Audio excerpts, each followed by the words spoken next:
O presidente dos Estados Unidos, Joe Biden, desembarca em Israel um dia depois do ataque a um hospital que deixou centenas de mortos em Gaza.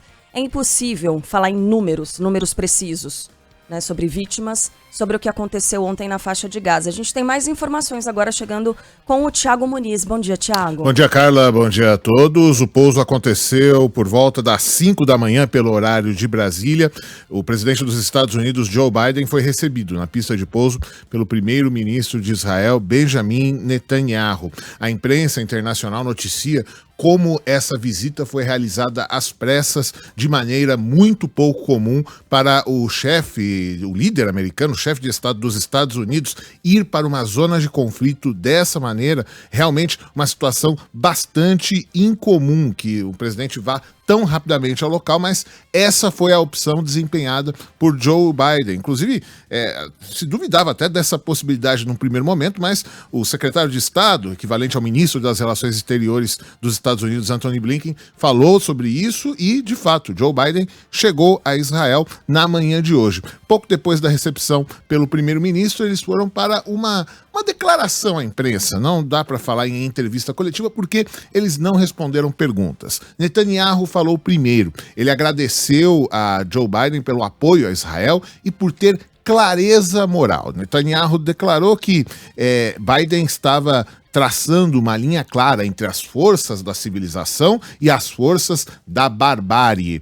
Logo depois, Biden respondeu à altura. Ele disse que foi a Israel para mostrar onde os Estados Unidos estão localizados no conflito e passou a descrever o ato que iniciou o conflito, o ataque do grupo Hamas, e disse que não é uma hipérbole falar que o grupo chacinou 1.300 pessoas, incluindo 31 americanos. Ele falou também sobre a situação dos reféns mantidos pelo Hamas e pergunta, Joe Biden, imagine o que essas crianças estão pensando sendo mantidas reféns. Isso está além da minha compreensão.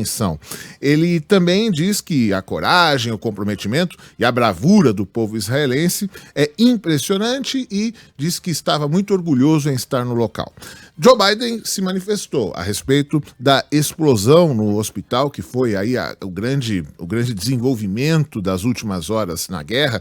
Como você disse, Carla, ainda não é possível falar num número preciso, mas está na casa das centenas de mortos, a explosão que ocorreu no hospital na faixa de Gaza ontem. Explosão essa que as forças de defesa de Israel reiteram que não teriam sido eles os responsáveis pelo lançamento dos foguetes, dos explosivos, dos mísseis que levaram à detonação da estrutura. Por outro lado, a autoridade palestina e o próprio Hamas acusam diretamente Israel. E Joe Biden se manifestou sobre o tema e disse que, pelas informações que ele dispõe até agora, teria sido o outro lado, o lado palestino, que teria sido responsável pela explosão que atingiu o hospital. Nós vamos ouvir a declaração do presidente dos Estados Unidos com a tradução da editora internacional do Band News TV, Beatriz Ferretti. Eu estou profundamente triste com a explosão no hospital em Gaza ontem. Baseado com o que eu vi, tudo aconteceu pelo outro time e não por você. Mas havia muitas pessoas ali dentro e eu também estou encorajando as equipes para proteger os palestinos que estão sofrendo com isso. Então aí, literalmente, quando ele fala em outro time, se refere ao outro lado, os palestinos, no caso do confronto. Israel afirma que houve, daqui a pouco a gente vai estender, né, essa questão, que houve um lançamento por parte da Jihad Islâmica e também pelo próprio Hamas. A visita de Joe Biden, ela vai ficar restrita a Israel, pelo menos num primeiro momento. Inicialmente, a agenda contemplava um encontro em Amman, capital da Jordânia, país vizinho a Israel, com o líder da autoridade palestina Mahmoud Abbas, o presidente do Egito Abdel Fattah al-Sisi e também com o rei Hassan da Jordânia. Líderes árabes. Seria uma maneira de fazer uma contraposição, também contemplar o outro lado do conflito. No entanto, com a explosão do hospital e a elevação das tensões, esse encontro foi cancelado. Então, no primeiro momento, Joe Biden restrito a passar por Israel nesta viagem. Obrigada, Thiago, pelas informações. E a gente está no momento, mais um, né, desses de guerra de informação, como a gente chama. Assim como aconteceu no último conflito, nesse que ainda acontece entre Ucrânia e Rússia, uma grande guerra de informação, e agora não é diferente. A diferença com o passar dos anos é o volume de informação a que se tem acesso, o volume de imagens produzidas pelo conflito também. Desde ontem, Israel e a Jihad Islâmica, grupo aliado do Hamas, trocam acusações sobre o ataque aéreo que destruiu esse hospital. Ontem à noite, as forças de defesa israelenses postaram um vídeo do que seria um foguete disparado contra o país no mesmo momento em que a unidade de saúde é atingida. As imagens são da rede de TV Al Jazeera, são essas que a gente exibe para quem está na nossa live, mostram ali um ponto de luz que vai perdendo altitude repentinamente e aí explode na mesma região. Na publicação, as forças de defesa de Israel escrevem o seguinte: verifique as próprias imagens antes de acusar Israel. Aos 18 minutos e 59, um foguete direcionado a Israel falhou e explodiu. Às 18h59, um hospital foi atingido em Gaza. Agora, antes, um porta-voz do governo de Israel, o Hanania Naftali, chegou a admitir que o país havia bombardeado o hospital Al-Ali, mas apagou a publicação no Twitter logo depois. O que ele escreveu? Ele tinha escrito que a Força Aérea Israelense havia atacado, abre aspas, uma base terrorista do Hamas dentro de um hospital em Gaza, fecha aspas, e que vários terroristas haviam morrido. Mais tarde, esse mesmo Naftali se retratou e escreveu o seguinte: hoje cedo compartilhei uma reportagem da Reuters sobre o bombardeio de um hospital em Gaza que afirmava falsamente que Israel atingiu a unidade de saúde. A postagem, que fazia referência ao uso de hospitais pelo Hamas para armazenar armas e planejar atentados, já foi excluída e peço desculpas pelo erro. Abre aspas, como as forças de defesa de Israel não bombardeiam hospitais, presumi que o alvo era uma das bases do grupo terrorista. É sabido que o Hamas utiliza civis como escudos humanos, um crime de guerra e contra a humanidade. Esse deveria ser o foco, fecha aspas. Agora, tudo isso é muito estranho, né, Sheila? Obviamente, muito. Tudo é muito estranho, tudo muito difícil de ser confirmado, mas uma pessoa ligada a Benjamin Netanyahu, né, um agente oficial do governo de Israel, fazer uma postagem como essa é algo muito, muito grave. Agora, a Jihad Islâmica, por sua vez, negou que tenha tido responsabilidade pelo ataque e afirmou que os israelenses tentam encobrir o que chamou de um massacre cometido contra civis. Classificou as informações como mentiras e invenções. Ontem, o Hamas divulgou um vídeo do momento do ataque.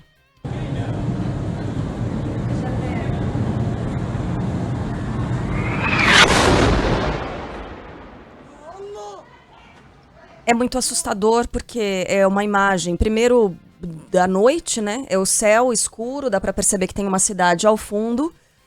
E aí vem esse som muito alto, muito forte e muito repentino e na sequência a explosão. Nesse momento. E a gente consegue entender, mesmo quem estava de muito longe, porque a cogumelo ali de fumaça, né, que surge, laranja, obviamente indicava que algo extremamente grave havia acontecido. Inicialmente, o Ministério da Saúde de Gaza, controlado pelo Hamas, afirmou que o ataque tinha deixado mais de 500 mortos, pelo menos 900 feridos. Depois falou em centenas de vítimas. O fato é que até agora não há um número oficial. Ontem, os médicos do hospital concederam uma entrevista coletiva em meio aos mortos, no bombardeio, numa imagem fortíssima, numa imagem dramática, que é muito o retrato desse conflito nesse momento.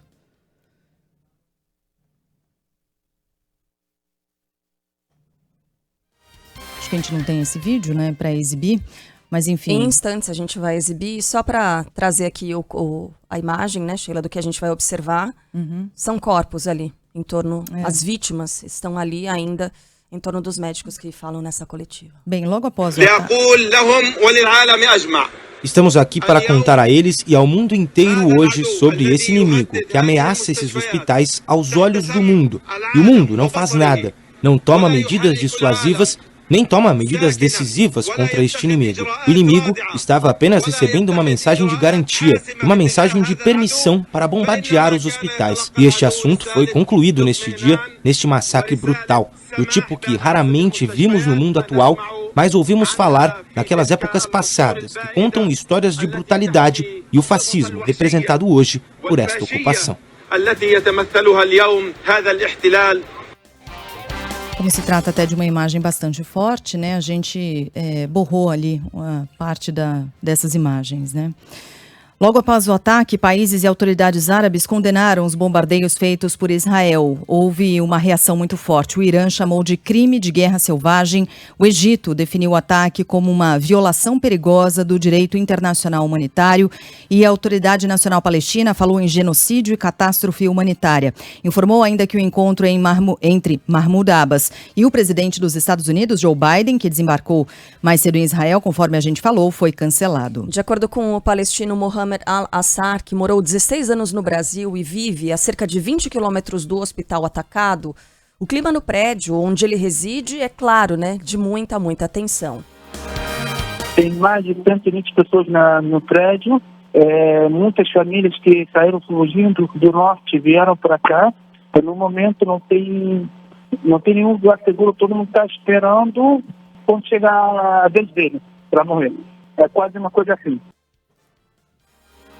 Mohamed Al-Assar contou ainda em entrevista aqui à Band News FM que os moradores do sul de Gaza não têm recebido aviso prévio de eventuais bombardeios, como chegou a ser feito nos primeiros dias de conflito.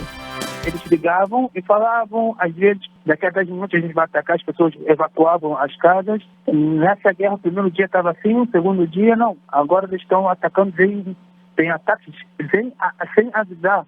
Esse é o maior problema. Por isso que os números dos mortos estão muito altas.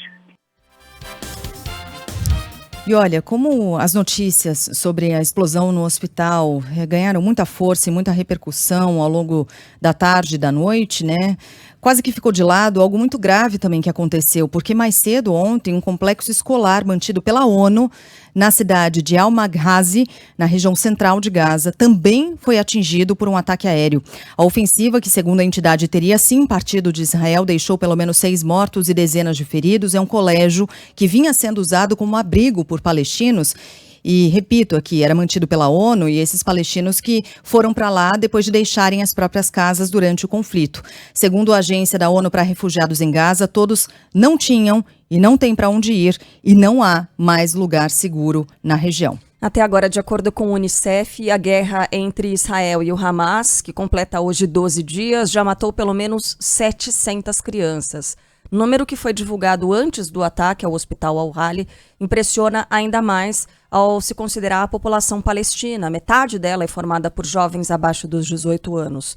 A Band News FM, o porta-voz do Unicef, Ricardo Pires, fez um apelo para a entrada de suprimentos médicos na fronteira com o Egito. Aliás, esses suprimentos que já estão na fronteira com o Egito. Quase 3 mil crianças foram feridas e estão agora em necessidade urgente de serviços médicos para que elas possam se recuperar. A situação é catastrófica. Sabemos que esses números podem crescer nos próximos dias se a violência continuar. Sabemos também que se a ajuda humanitária, se os suprimentos não entrarem, essas crianças que foram feridas não poderão ser atendidas, e mesmo as que não foram feridas, mas que estão sem água e que em breve estarão sem comida, também podem estar sem eletricidade, sofrerão o impacto disso. Segundo Ricardo Pires, as equipes da ONU estão trabalhando diariamente para tentar minimizar o impacto, pelo menos psicológico, né, da guerra entre as crianças. Crianças agora não têm casa, elas não têm escola, elas estão buscando abrigo em escolas, em hospitais, que também acabam sendo afetados pela violência. Estamos vendo aí notícias de hospitais sendo atacados, ou estamos falando mais uma vez de centenas de milhares de inocentes que estão pagando mais uma vez o preço mais caro em um conflito que essas crianças não pediram, que elas não querem e que elas não precisam na vida delas nesse momento. Ontem ainda as forças de defesa de Israel pediram que os civis se dirijam à região conhecida como Al-Mawazi, no sul da faixa de Gaza, para que recebam ajuda humanitária internacional. Informações que foram divulgadas em um comunicado oficial. A área fica a mais ou menos 10 quilômetros da fronteira com o Egito e, de acordo com militares israelenses, a ajuda será sim fornecida conforme o necessário, é o que diz a nota.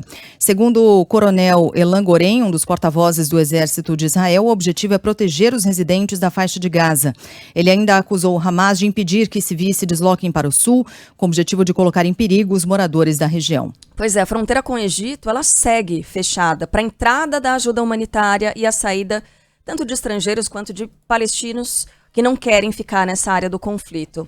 Entre todas essas pessoas, 2 milhões de pessoas, né, estimativa, há um grupo de brasileiros que está dividido, né, entre as cidades de Rafah e Khan Yunis.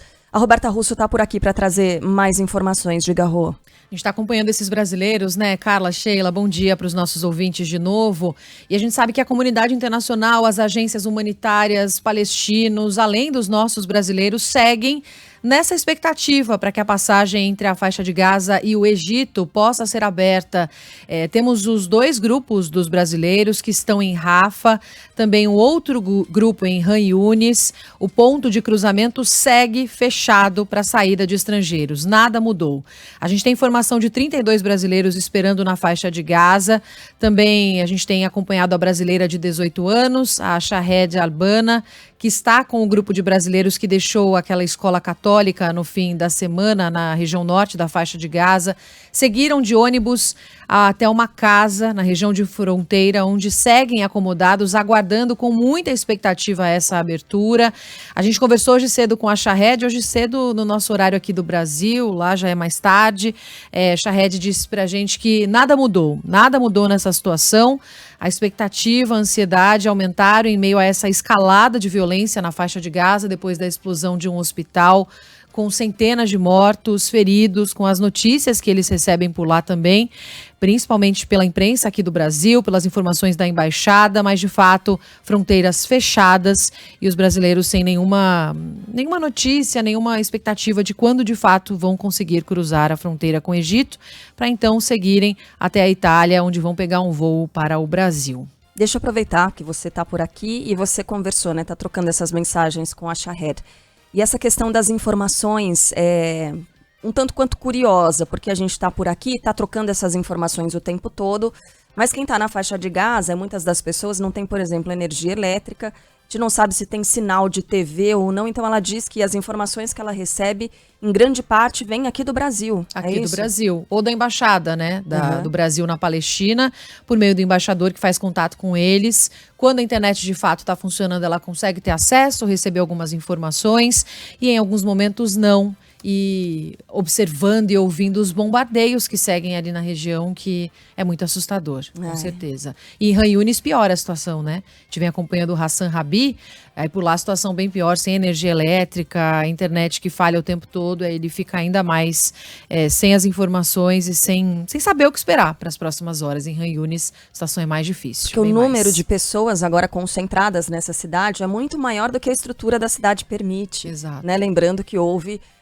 esse esvaziamento parcial da área norte da faixa de Gaza, essas pessoas seguiram até a faixa sul e muita gente está justamente nessa cidade, que é uma região próxima à fronteira. Não dá para chegar a pé, por exemplo, mas é uma região próxima à fronteira com o Egito. Então tem muita gente com a expectativa de conseguir deixar a faixa de Gaza, pelo menos temporariamente, né, até que esse conflito esfria um pouco, e essas pessoas concentradas todas nessa cidade de Khan Yunis.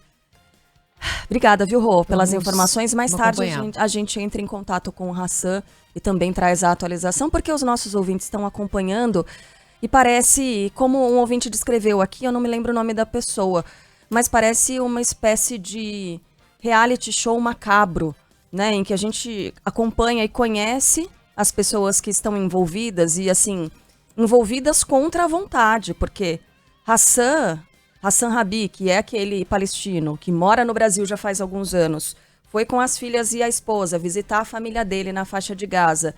Isso não tem nada a ver com esse conflito, né? A própria Shahed, que foi com a mãe queria se despedir dos parentes dela, porque a mãe estava com câncer, morreu na faixa de Gaza no meio desse tratamento do câncer. Tasha Head é a irmã, elas querem voltar para o Brasil, não tem nada a ver com isso. Ouvimos também os parentes das pessoas que foram chacinadas, e esse é o termo correto. Eu acho que a maior chacina já registrada em Israel, quando os terroristas do Hamas entraram e mataram aquelas pessoas na festa rave. Nós conversamos com o Rafael Zimmerman logo depois que tudo isso aconteceu. É uma figura que estava lá e, olha, a cada dia que passa, fica mais forte a impressão de que foi um milagre o que aconteceu com ele. Ele conseguiu sobreviver àquilo, ele não ser levado como um refém pelos terroristas, é incrível, assim como os soldados também, que a gente tem ouvido diariamente, são pessoas que vão entrar no campo de batalha, então é uma espécie de reality terrível, né, de horror, e que a gente vem acompanhando aqui dia a dia. Então mais tarde, né, Rô, a gente traz aqui os relatos atualizados do Hassan, porque a gente torce demais para que ele consiga deixar essa região, que é o que ele quer. Estamos na torcida, gente, até mais. Valeu, Rô. Nessa terça-feira, o Conselho de Segurança da ONU adiou a votação do texto redigido pelo Brasil. O principal impasse estaria na classificação do Hamas como um grupo terrorista. Não há unanimidade nessa classificação e nas condições para a criação também de um corredor humanitário. Os detalhes chegam agora direto de Nova York com o nosso correspondente Eduardo Barão. A votação que será realizada ontem no Conselho de Segurança da ONU sobre a proposta brasileira para a crise no Oriente Médio foi adiada para hoje. O Brasil acabou tentando aprovar um acordo de meio termo ali após a proposta da Rússia ter sido descartada pelos países do Ocidente, entre eles os Estados Unidos. Essa decisão de adiar a votação ocorreu após o ataque àquele hospital onde centenas de pessoas morreram na faixa de Gaza. Os países árabes, imediatamente após o ataque, pediram um cessar-fogo na região, algo que nesse momento parece improvável mesmo com a visita do presidente americano Joe Biden a Israel. É incerto saber se a proposta brasileira, mesmo tentando ali o meio termo entre os dois lados, será aprovada no Conselho de Segurança da ONU. O impasse continua estabelecido nas negociações e com discursos completamente opostos, em especial entre o governo de Israel e os países árabes. Aqui no Brasil, Lula conversou por telefone com os presidentes da Turquia e também do Irã. A gente tem mais informações com Thaís Esprovieri. Lula reforça o apelo pela criação de um corredor humanitário para a retirada de civis da faixa de Gaza e defende a libertação de reféns. Os pedidos foram feitos ao presidente da Turquia em conversa por telefone nesta terça-feira. No telefonema com Recep Erdogan, Lula fez um apelo por um cessar-fogo entre as partes e falou da entrada de kits de alimentos e remédios na região de conflito. Ambos concordaram com o fim dos bombardeios de Israel em Gaza. Lula também conversou por telefone com o presidente do Irã, Ebrahim Raisi. Ele pediu ajuda para a libertação dos cerca de 30 brasileiros na fronteira com o Egito e insistiu na criação de um corredor humanitário. O ministro da Secretaria de Comunicação da Presidência, Paulo Pimenta, reforçou a importância dos apelos do governo. O presidente tem repetido sempre que nós não podemos concordar que pessoas inocentes, que crianças, que idosos, que hospitais sejam submetidos a uma situação de não ter água, energia elétrica, alimentação. Ele tem usado muito a expressão que os inocentes não podem pagar o preço da insanidade daqueles que optaram por essa guerra e querem manter essa guerra. Na China, Vladimir Putin e Xi Jinping já tiveram um primeiro encontro, mas não se posicionaram sobre o conflito. Vamos direto agora a Pequim, onde está o correspondente da Band News FM também, o Juliano Dipp. O primeiro a discursar nesta quarta-feira foi o presidente Xi Jinping, que ignorou a guerra entre Israel e o Hamas. Xi falou apenas sobre o fórum da nova Rota da Seda e os negócios comerciais entre China e seus mais de 130 parceiros, todos aqui representados. Bom, depois dele quem falou foi o presidente Vladimir Putin, que também não tocou no assunto do Oriente Médio, apenas reforçou a parceria entre a China e a Rússia, destacou alguns projetos feitos ao longo desses 10 anos. Somente o secretário-geral da ONU, Antônio Guterres, é que sim, falou da guerra entre Israel e Palestina. Olha, Guterres fez um apelo para que Israel abra espaço imediatamente para a entrada da ajuda humanitária. E também fez um pedido ao Hamas, que liberte os reféns, sem que seja feita nenhuma exigência em troca disso. Segundo o secretário-geral da ONU, a região está à beira do abismo. Guterres reconheceu que por mais de 50 anos a região da Palestina vive um problema, mas que isso não justifica, segundo ele, o ataque do Hamas no último final de semana. Porém, Guterres também disse que não há justificativa para a resposta de Israel. O secretário-geral da ONU condenou também o ataque a um hospital registrado nesta quarta-feira e divulgado amplamente por toda a imprensa. Bom, a gente segue na cobertura do fórum, que ainda dura mais alguns dias aqui em Pequim, e há ainda a expectativa de que nas próximas reuniões, nos encontros bilaterais, possa haver discussões sobre a guerra, envolvendo, sim, os líderes chineses e russos. E a gente vai trazer os detalhes para vocês ao longo dos encontros. Bem, só lembrando aqui que, de acordo com Israel, o Hamas segue mantendo pelo menos 199 pessoas como reféns na faixa de Gaza, entre elas a jovem israelense de origem francesa Mia Shen, de 21 anos, capturada naquela festa de música eletrônica, né? Nessa semana ela apareceu em um vídeo divulgado pelo Hamas com o braço engessado, pedindo socorro. Ao longo da programação, um pouquinho mais tarde, a gente fala sobre essas vítimas, sobre os parentes das vítimas que estão sofrendo demais, dos reféns.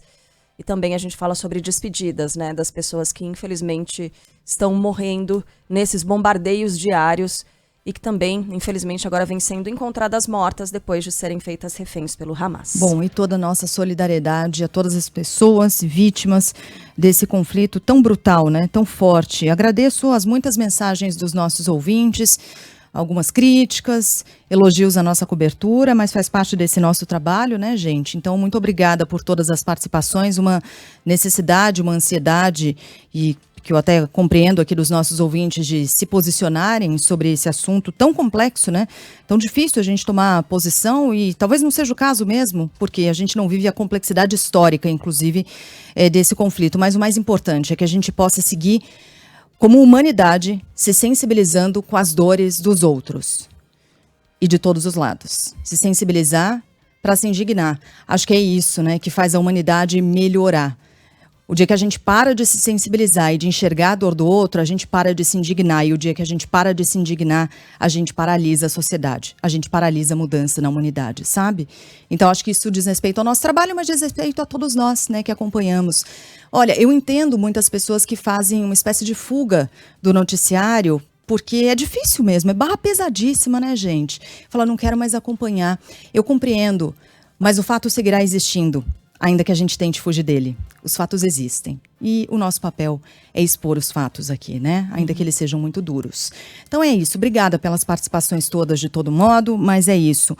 O nosso tom será sempre esse, o de informar, mas sempre o da sensibilidade e o do poder de indignação. Sem isso, a nossa missão e o nosso papel perde completamente o sentido, né? E acho que de todos nós, como seres humanos mesmo, sabe? Acho que não, é sem meio dúvida, por aí. Sheila falou tudo.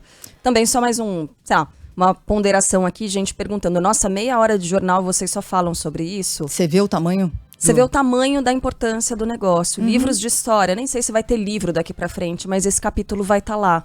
E a gente está assistindo ele acontecendo ao vivo. É por isso que tem meia hora de jornal falando sobre isso. Diz respeito à história da humanidade, nós estamos vivendo essa história, marca a nossa geração. Assim como a gente falava de pandemia, né? Então é isso, mas ó, de volta aqui ao Brasil, vamos falar das nossas mazelas, infelizmente, Exatamente. né? Comemorar o que tem que comemorar, mas hoje nem jogo da seleção dá para comemorar. Mas enfim, vamos para Brasília, porque depois de mais de 4 meses de trabalho, a CPMI dos atos de 8 de janeiro deve voltar hoje ao texto final. Ontem, a relatora da comissão, senadora Elisiane Gama, pediu o indiciamento de Jair Bolsonaro e de mais 60 pessoas. Fala, João Pedro Melo. Depois de 4 meses e meio de trabalho, a senadora Elisiane Gama apresentou o relatório dela sobre os trabalhos da Comissão Parlamentar Mista de Inquérito, que investiga os atos do dia 8 de janeiro. O texto tem mais de 1.300 páginas e só deve ser votado na sessão desta quarta-feira, após um pedido de vistas coletivas que foram concedidas pelo presidente da comissão, o deputado Arthur Maia. O documento pede o indiciamento de 61 pessoas, entre civis e militares, mas o nome principal é o do ex-presidente Jair Bolsonaro, que está ao lado do chamado núcleo do governo dele, com 5 ex-ministros e 4 ex-auxiliares. Ao comentar o relatório, a senadora Elisiane Gama afirmou que a democracia brasileira foi duramente atacada por milicianos digitais e que este foi o pilar principal da articulação de um golpe de Estado que não teve sucesso. As investigações aqui realizadas, os depoimentos colhidos, os documentos recebidos, permitiram que chegássemos a um nome em evidência e a várias conclusões. O nome é Jair Messias Bolsonaro. Como se verá nas páginas que se seguem, a democracia brasileira foi atacada. Massas foram manipuladas com discurso de ódio, milicianos digitais foram empregados para disseminar o medo, desqualificar adversários e promover ataques ao sistema eleitoral. Forças de segurança foram cooptadas, tentou-se corromper, obstruir e anular as eleições. Temos mais de Brasília agora. No TSE, o plenário rejeitou mais 3 ações contra Jair Bolsonaro por abuso de poder nas eleições de 2022. Fala aí, Márcio Rocha. Com o entendimento do plenário do Tribunal Superior Eleitoral e o arquivamento das ações, o ex-presidente Jair Bolsonaro não vai responder por abuso de poder político e conduta proibida a agentes públicos durante as eleições do ano passado. Ao todo, eram 3 processos que acusavam Bolsonaro e o então candidato a vice-presidente, o general Braga Neto, de usar o Palácio do Planalto e o Palácio da Alvorada para atos de campanha. A primeira ação se referia a uma live na internet realizada em agosto do ano passado, a segunda, outra live também realizada em agosto, e a terceira, de vários eventos realizados nos palácios do governo. No entanto, para o relator, não ficou configurado o abuso de poder político em nenhuma das situações. Bem, em Minas Gerais, a polícia vai apurar as causas do desabamento de uma obra, a obra de um supermercado que deixou 4 mortos em Belo Horizonte. Tayane Ribeiro. Serão enterrados nesta manhã os corpos dos 4 trabalhadores que foram soterrados em uma obra na zona sul de Belo Horizonte nesta terça-feira. 3 operários e uma engenheira morreram após a queda de um talude. A Polícia Civil investiga se o desmoronamento foi acidental ou se houve negligência. Inicialmente, a Defesa Civil não encontrou irregularidades na construção, mas interditou o local pelo risco de novos deslizamentos. A obra era para a construção de um supermercado e, segundo a Prefeitura de Belo Horizonte, estava regular e com alvará ativo. Agora o destaque do Rio de Janeiro. Primeiro dia de trabalho ali dos agentes da Força Nacional ontem, com reforço de patrulhamento, em especial nas estradas federais que cortam o Rio. Gabriela Souza conta os detalhes.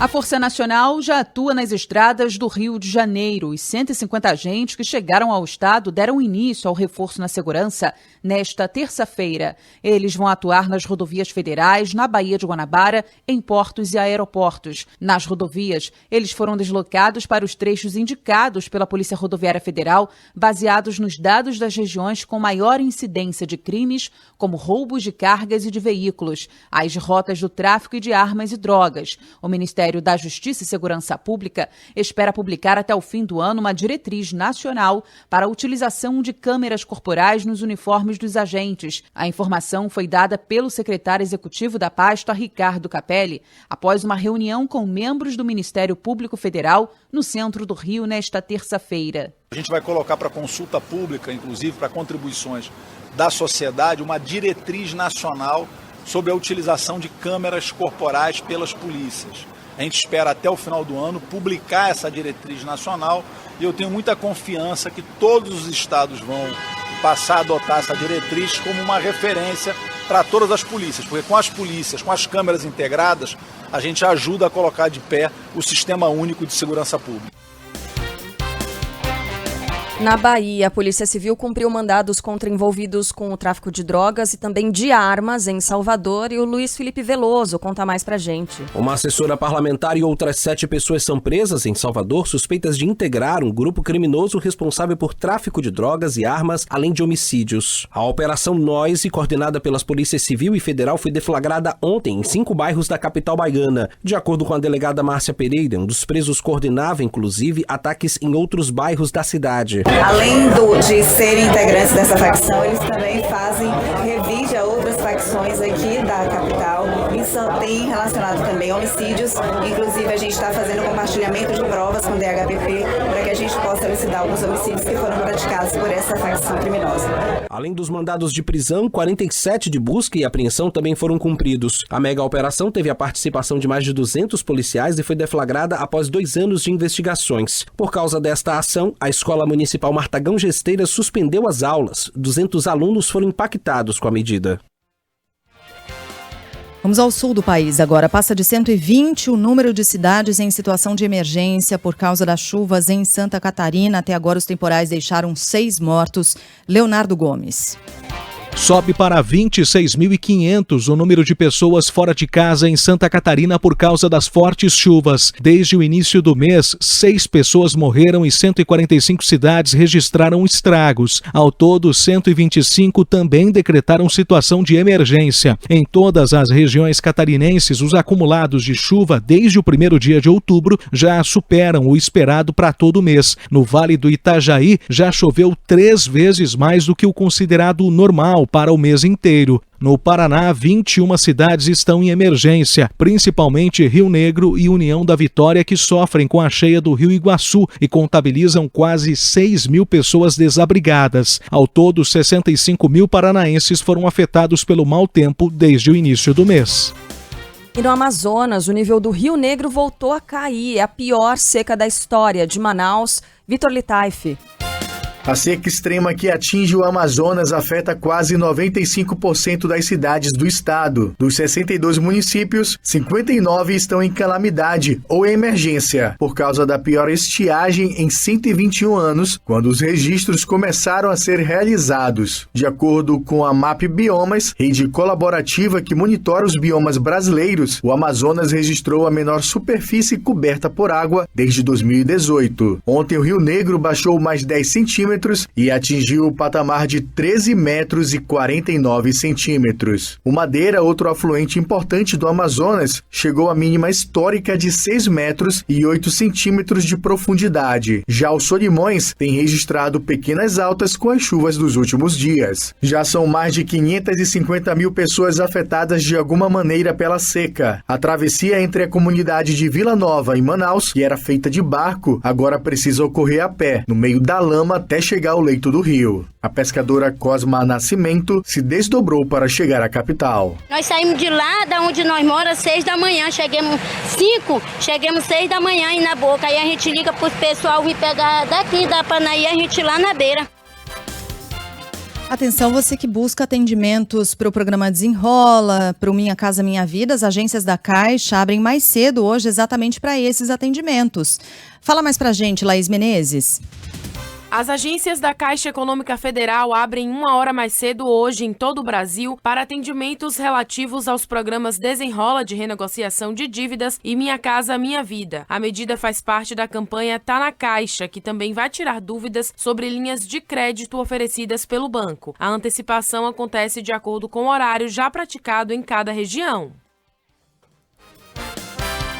Mais um destaque internacional agora para falar de Argentina. Em reta final para as eleições na Argentina, o ultraliberal Javier Milei e o ministro da Economia, Sérgio Massa, caminham para um segundo turno. E a gente tem mais detalhes agora com o Arthur Coelho.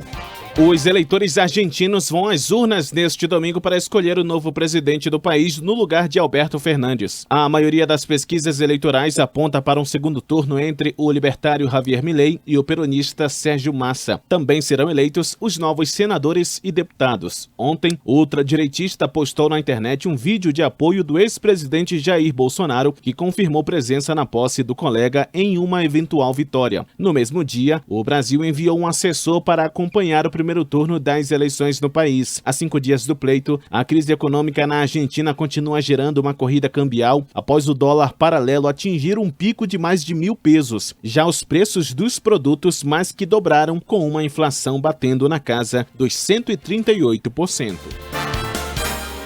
E a seleção brasileira, hein? Seleção brasileira perdeu, né? Para quem não acompanhou ontem à noite, perdeu uma invencibilidade de 37 jogos em eliminatórias, foi derrotado pelo Uruguai. O Brasil foi derrotado pelo Uruguai em Montevidéu. Ontem os uruguaios venceram por 2-0. O Neymar saiu de campo lesionado. A Aline Fanelli vai contar mais detalhes desse jogo.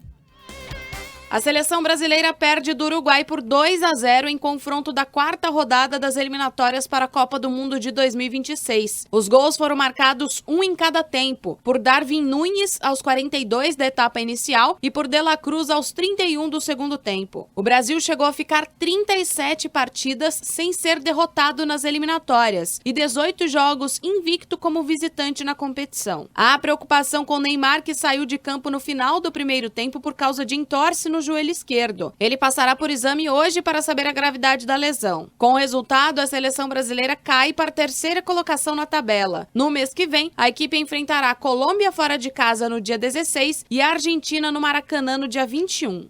Eu tava procurando aqui, viu, Sheila? Alguma música, alguma coisa de sensitiva, de bruxa, sabe? Uma música assim meio misteriosa. Porque ontem, o ouvinte que tá acompanhando a programação da Band News vai se lembrar que rolou uma espécie de bolão aqui. Foi no Band News São Paulo, né? Acho que foi no finalzinho do Band News São Paulo. Rolou uma espécie de bolão aqui. E adivinha só quem acertou, quem cravou o placar. Acompanhe comigo no replay. Bolão rapidinho aqui, Brasil e Uruguai? 2-0 Uruguai. 2-0 Uruguai? Tô meio pessimista. Eu tô com a Carla, vou no empatezinho sem sal. Acho que a gente vai tomar uma sapecada, viu? Não, vai não. Vamos ver. Dava pra fazer uma montagem e colocar 2-0 Uruguai. 2-0 Uruguai. Sheila, que horror. Nossa, certeira, hein? Para números da Mega Sena. Para quê? Para números da Mega Sena, para previsões sobre o seu futuro, para atrair o seu amor, @Sheila Maga. Maga mesmo, hein? Aí, ó. Eu recebi de um ouvinte, Bruxeila. Bruxeila.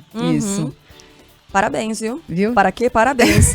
Depois do jogo, o técnico Fernando Diniz admitiu que há alguns pontos que precisam ser melhorados. Só alguns? Sério? Vou estudar o jogo em profundidade para a gente melhorar, e tem coisas que são mais fáceis da gente enxergar, que eu já vi durante o próprio jogo, e outras coisas que a gente, ao analisar, a gente vai fazer. Não tem nada assim que achar que tem uma coisa assim extremamente negativa, agressiva. Isso faz parte do processo. É uma coisa que a gente não quer que aconteça. Fizemos uma partida ruim, mas é assim que a gente melhora, e nessas horas, acredito que os bons times e as boas pessoas acabam melhorando mais quando a gente está um pouquinho na descida. Então a gente desceu hoje, obviamente, mas a gente tem que saber sofrer e saber melhorar nesses momentos. Bem, ontem nós falávamos aqui sobre a necessidade da seleção de superar essa Neymar dependência e de dar espaço para outros jogadores, mas obviamente não estava nada relacionado a isso, a uma lesão, a uma saída forçada do Neymar de campo, né? A gente torce demais para a recuperação breve dele, né? Até porque a gente tem o Neymar participando do Sauditão, que está na tela da Band. Então, assim, claro que sempre recebe muitas críticas, e são críticas, em geral, merecidas, né? Do que a gente fala do comportamento dele e, sobretudo, o comportamento fora de campo também, aquela saída depois da pipocada, xingar a dirigente da CBF, nada disso enfim, nada disso dá para passar batido, mas a gente torce muito pela rápida recuperação do Neymar. Tem mais informações sobre outros jogos das eliminatórias, né? O Yuri Queiroga vai trazer mais detalhes pra gente. A Argentina se mantém com 100% de aproveitamento nas eliminatórias, com a vitória sobre a seleção peruana por 2-0 e abre 5 pontos de vantagem sobre o Uruguai, que repetiu o placar sobre o Brasil e assumiu a 2ª colocação. O time de Fernando Diniz tem os mesmos 7 pontos e 3 gols de saldo da Celeste Olímpica, mas tem um gol marcado a menos. Em quarto, perdendo também pelo critério de gols marcados, está a Venezuela, que conseguiu uma vitória histórica, 3-0 sobre o Chile, com grande atuação de Soteldo dos Santos, que anotou o primeiro gol e mais 2 assistências. Colômbia e Equador, que empataram por 0-0 em Quito, vem atrás em 5º e 6º, respectivamente. O Paraguai, que bateu a Bolívia por 1-0, está na zona de repescagem internacional, em 7º lugar com 4 pontos e saldo melhor que o Chile. Peru e Bolívia são os 2 últimos colocados das eliminatórias. Tô adorando os apelidos todos, tá? Obrigada, gente. Sense Sheila, também gostei. Então a gente já teve Sense Sheila, ou Sheila Maga. Tivemos o Quiroga agora, né? Yuri Quiroga? O Quiroga, falando sobre os astros de outras seleções. E agora o Pitoniza.